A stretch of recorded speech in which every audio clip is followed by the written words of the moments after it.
I'm going to show you how to do the turkey stitch.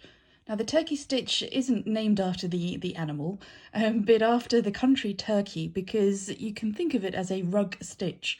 It's a stitch that will give you a bristly surface, well, depending on the type of thread that you're using. I'm going to demonstrate the turkey stitch with just 2 strands of a 6-stranded cotton, and I'm going to make these stitches quite far apart, but that's just so that you can see how the stitch is actually done. It won't look terribly attractive, and when I'm done that, I'm just going to demonstrate it with you with 6 strands of cotton and slightly smaller stitches to demonstrate again to you the difference between just the demonstrator and then a more accurate representation of the stitch. The turkey stitch can be used with all sorts of threads on all sorts of fabrics. If you could imagine, if it's a rug stitch, you can imagine that using yarn or wool would give a really fabulous effect. And you can use this in any sort of embroidery where you want that sort of grass-like effect. Right. Normally, when you start a stitch, you go from the back to the front. This is the opposite, and you start from the front and you go out to the back. And normally I put a knot at the end of my, if you can see it, at the end of my thread to secure it so I don't pull it all the way through. But in this stitch you don't, you just leave it au naturel. And it's caught me out more than one occasion where I've started from the back without thinking, or I have just pulled, as I'll demonstrate to you now, the cotton all the way through without thinking about it. So starting from the top, I'm going to make my way to the back, leaving a tail. I'm going to make, for this demonstration, the tail about just over a centimetre long. Now we're going to do a series of stitches going across. If you come up about halfway, so your stitch will actually be from where my needle is to the tail and over again. So I'll bring it through and show you. This is actually a stitch length. So you come out on one side of your tail and go back on the other, because what you're effectively doing is just securing that tail. And then what you're going to do is another series of stitches of this length all the way across, coming out in the middle, so they're always overlapping halfway. So I come back in the middle of that last stitch, which is where my tail is, and I'm going to go back down, again that stitch width again from the middle to the other side, but this time I'm going to leave a loop, probably around about the same size as my tail, just like that. And then I'm coming up at the end of that last stitch, and I'm going to secure my loop by doing another stitch along that invisible line, but going all the way down just to secure that loop. And then I just repeat. The hardest part of this stitch is the starting, and when you've got that, it's actually quite straightforward, because all you're doing is alternating your loops and your straight stitches. So we're going to do another loop. So again, you come up halfway along the last of these stitches, which is effectively the end of your loop. And I'm going to go back down again, the equivalent of a stitch length, and I'm going to leave another loop, like that.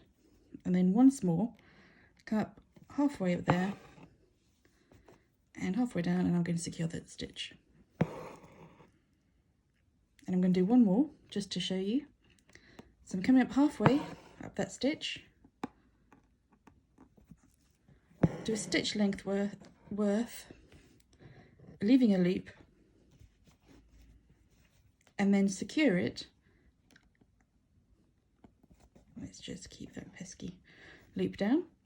I'm coming back up, which is halfway the equivalent of the loop stitch. It happens to look like the end of the penultimate stitch, and I'm going to secure it by doing a stitch width. And normally you would carry on, and then normally you would secure the back.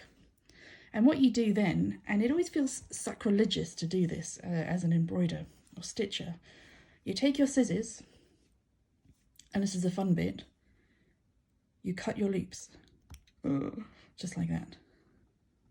I cut my loops, and then what you're left with is that, slightly fluffy. Now, don't forget that I've made these deliberately thin with only 2 strands and deliberately wide apart the stitches, so it doesn't have a fabulous effect. But if you can use your imagination and imagine yarn or something very thick and fluffy, then you can imagine a much thicker, fluffier effect. And just here is one I prepared earlier. I've got a needle with 6 strands of cotton. So here I used 2 strands of cotton, but this one I'm going to use 6 strands of cotton, and I'm going to make the stitches a little bit shorter so you can see what I mean. I'm just going to cut this off here so it doesn't get in the way. So once again, no knot at the end, and I'm going starting from the front and going down. It's going to be a bit more tough, this one, because I'm going through calico, which is not really made for this. And I'm leaving a tail. So this time I'm going to try and make the stitches really quite small. So here you can see I came up about ½ centimetre away. This time I'm coming just a few millimetres away. And I'm going to secure that tail by going down just on the other side. It's really made for this. And then I'm going to come up in the middle and I'm going to do a loop. About the same stitch size away.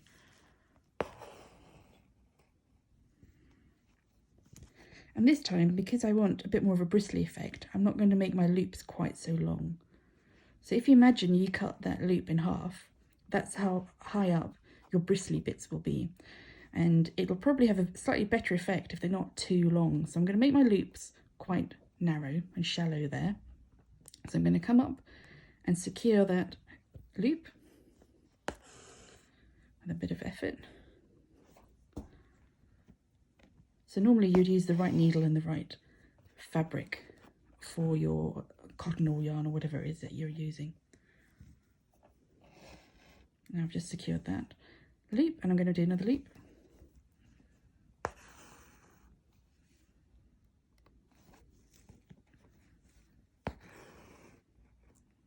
There you go, another shallow loop, roughly the same size. Let's move that out of the way. And I'm going to secure that loop. And I'm going to do 2 more loops. So I'm securing this loop. You always know you're securing the loop if you're going over the end of the loop, because sometimes it might be quite easy to forget which stitch you're on. Are you on the straight stitch or the loopy stitch? So I'm doing another loopy stitch. Loopy stitch, I think that should be a technical term.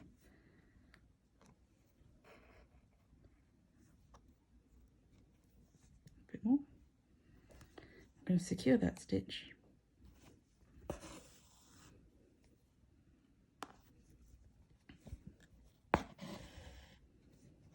And I'm going to do 1 more loop.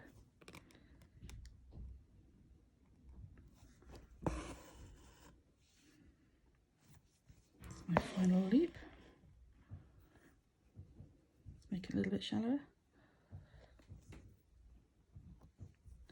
And then I'm going to secure that one. And then I'm going to do the bit that's fun but also quite scary, which is the cutting. Here come my scissors. Let's cut those loops.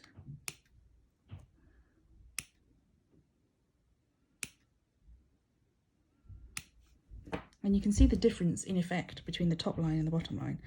And you can imagine if you just move all those little strands around a bit. And you can imagine if you had rows and rows of that, the turkey stitch, the rug stitch, imagine you had rows and rows and rows of that with really thick cotton or yarn. It could have a fabulous effect. You could almost, you want to put your feet on it, like grass.